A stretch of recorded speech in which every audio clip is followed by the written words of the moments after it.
Welcome back to the Taco Bell Browns Red Zone. That was Trent Richardson talking about the excitement he has to go back to Dallas, and take on the Dallas Cowboys as he grew up emulating and wanting to beat Emmitt Smith, who broke many records with the Dallas Cowboys. Welcome back to the set. Not only do we have Mary Kay Cabot, but now we have Billy Winn, the defensive tackle from the Cleveland Browns.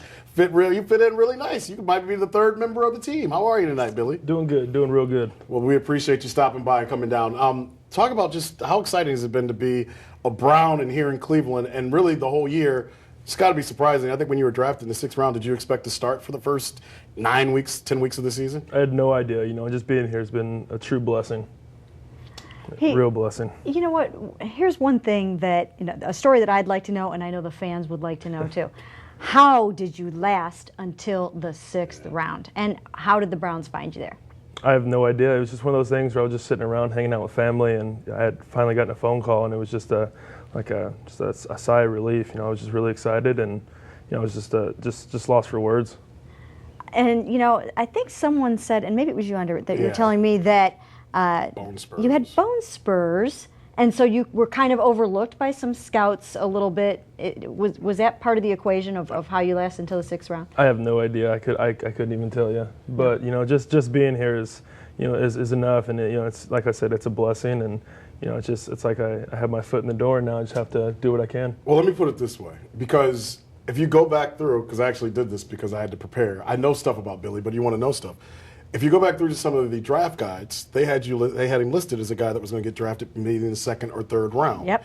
And I keep going back to that and I look at it. How frustrating is it to go through that draft experience and you watch guys that you may be better than, or guys you played against, and you're seeing them get drafted and you're not getting drafted? How frustrating was that? It was a little frustrating, but just sitting there with my family, knowing that just to have faith and just to keep that to keep that with me.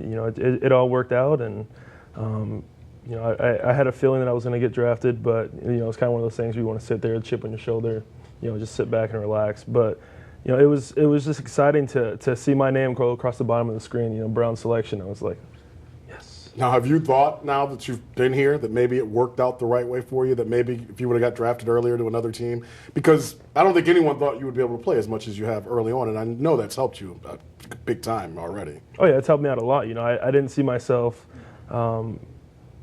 I didn't see myself starting, but to have that opportunity to go out there and to do what I've been doing, it's been great. So do you carry that with you? The notion that you should have gone higher, you went in the 6th round, and you're going to show all these teams what you're really worth. I just look at it every day as I just got a little bit more to prove, and go out there and bust my tail and do what they asked me to do. And it looks to me as though, you have something that Ataba Rubin has, and that's the ability to just fly around the field, make plays all over the place. You're very active and all over. Address that.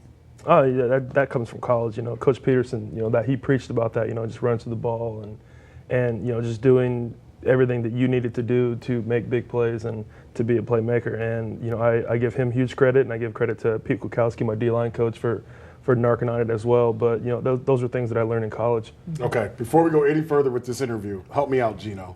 I said to Billy, if he came on, we would help him get his Twitter numbers up. Therefore, to be a man of my word, can we put up his watch? You'll see. Watch how this works. Once you see the Twitter account name, follow him at what? You want people to follow you on Twitter. How fun?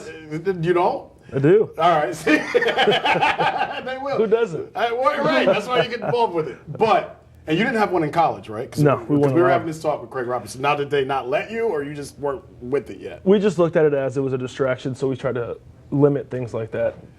Stay focused. In saying that, how do you keep it from not being a distraction now that you're at this level? I go on once a week. You only go on now. Wait, do you go? You don't lie. I go on there. I go on there, read stuff. Get a little chuckle here and there. But most of the time, I go on there, post, let the fans know what we're doing and how I'm feeling, and I go on my day. Now you are following Andre and I. We believe that you probably are, right? Yes. Okay, we just have to get don't that lie. established. Yeah. I believe I am. Get all your Browns news Get all from your us. Browns news, right? But now some of your teammates have already gotten into little Twitter flaps. Even this year we were talking to Greg Little about that this week, and he had his conversation with Alonzo Mourning and shared some things with you guys as a team about everybody coming in and making sacrifices. So are you careful to not get caught up in the little trappings of social media? You just try to keep it as, you try to keep a positive environment on there. You don't want to say anything that you could possibly, bring something up. Just keep everything positive and you'll be fine. How cool is, you're from Las Vegas, then you go to Boise State. Like the thing I'll tell you about Billy that I have found out over the first 10 weeks, I think this is a good thing. He's eclectic. Is that a good word to use for you? You got a little bit of everything in you. He'll wear cowboy boots. He'll listen to. I'm not making fun of you. It's okay. I'm just saying. He's been a skateboarder. He's done extreme sports. He wrestled in high school. Ran track. He was a weightlifter. Didn't you deadlift in Las Vegas? Had the best deadlift or something. Power clean. Excuse me. Power clean. But I'm giving you credit. There's a lot of different things that come with Billy Winn, correct? Yes. Now, where does that come from? I don't know. I didn't play Pop Warner football. I didn't play until I got to high school, so I kind of just picked up things here and there that I want to take with me on my journey through life. So I'm a real random person. I like to just get out and do things, and everything that I've done thus far has just been it's been fun to me. Well, in addition to all the things that you've brought to the table on the field, I mean, just in the locker room, around the team, a lot of personality, funny, every time I turn around in an interview, there's Billy Winn, holding his, air microphone and, trying to get a question in. Right. So anyways, talk about that. I mean, you're bringing your personality, which I think is a good thing for a team. Oh, yeah. I mean, that's, when you can bring personality to the table, it keeps that positive environment. I mean, it keeps things good, keeps things happy, and who doesn't want that? Mm-hmm. Well, yeah, but the thing that I'll give you credit for, and I think Mary Kay is saying as well, a lot of guys aren't able to do that in their rookie year. A lot of rookies kind of sit in a corner, stay afraid. You obviously are. Is it because it's a young locker room, or is that just you and who you are when you're in a locker room or run around a group of guys? You seem to always have a very positive, fun outlook. That's just me. The guys on the team, the vets, they're just so accepting. I'm able to do that. That's the biggest part. With DeQuell and Rube, you're able to do those things because they're so accepting. And with Rube, I mean, he's the same way. He's really outgoing. You guys might not see that, but he's a funny guy. So you're able to do that with him, and not feel like you need to sit in the corner and just sit there.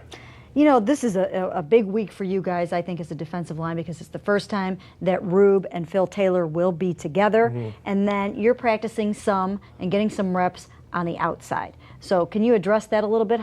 What's it like out there? Are you excited about that opportunity? Oh, I'm very excited. It's just another opportunity for me to get out there and show my versatility. All week I've been going out there and going over the playbook and making sure that everything's just right, so I can play the position. But having those guys back it's a definite plus because they bring so much to the table, so much. Both guys are really physical.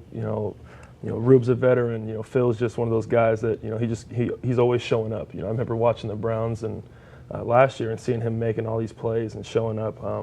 But it's a blessing to have him back and in such short time. And now, if you had your druthers, would you rather be a defensive end or a defensive tackle? Because I looked when Phil came back, I mean, he was doing a press conference, or he was doing a little press conference, and we're all around, and you came over doing what Billy Winn does, mocking us, basically. And this isn't me putting you down.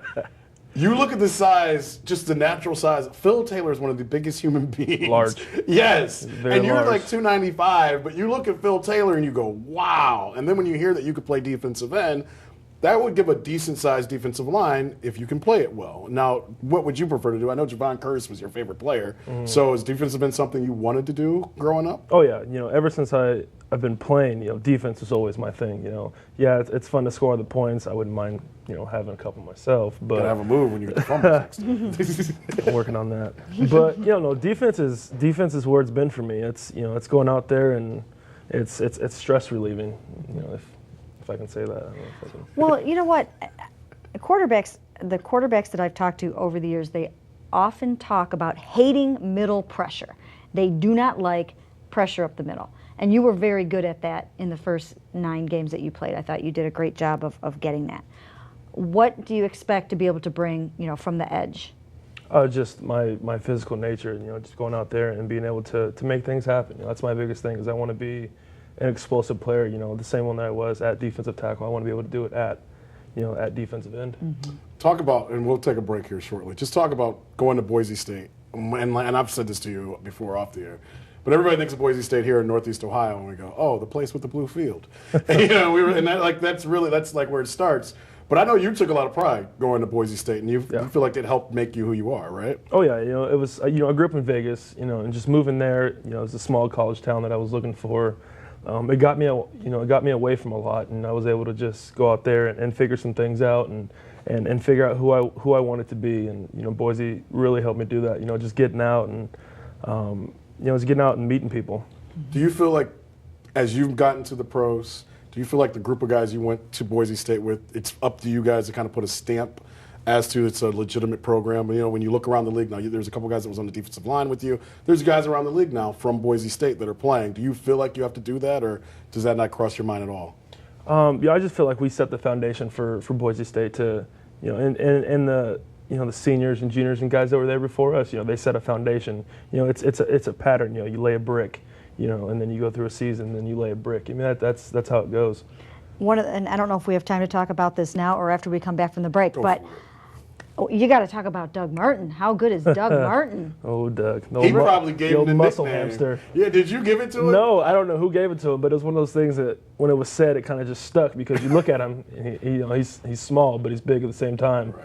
And you're just like, oh, muscle hamster works. Well, doesn't the story go, and not to cut you off, that his girlfriend was a gymnast at Boise? This is how, and I might be wrong, this is what I heard. His girlfriend was a gymnast, and what was the kid that was in Miami? Jarrell called his girlfriend the muscle hamster. And then he looked at him and he goes, "You're the muscle hamster too," is how they say it went. Well, she's small, but she's buff at the same time too. She's excellent gymnast, excellent. I mean, she's one of the, those two are made for each other. That's funny. Yeah. Are you surprised at all by the success that he's had in the NFL so far? Oh, no, I'm not surprised, because these are the things that you look at Doug and you know that he can do. I seen it in college. I knew he was going to do well at this level. So it was expected. I knew he was going to do great things. Was there a game at Boise State, and we'll take a quick break, that the light bulb went off and you go, man, I might be able to play on the next level? Because it seemed like the last couple of years Boise State would play, they would play Nevada on a Friday night, and then here to go to 1 in the morning. Was there a game though, with Oklahoma? Was there a game that you go, wow, I think I can move on? When we played Oregon in Autzen, we played against TJ. We beat them. I was like, all right, I like this. Maybe we can make something out of it. You ever tell TJ about that? I try, but he tries to avoid it, and he walks away. I see a lot of guys walk away from you. You have that gene. A lot of people walk away from you. All right.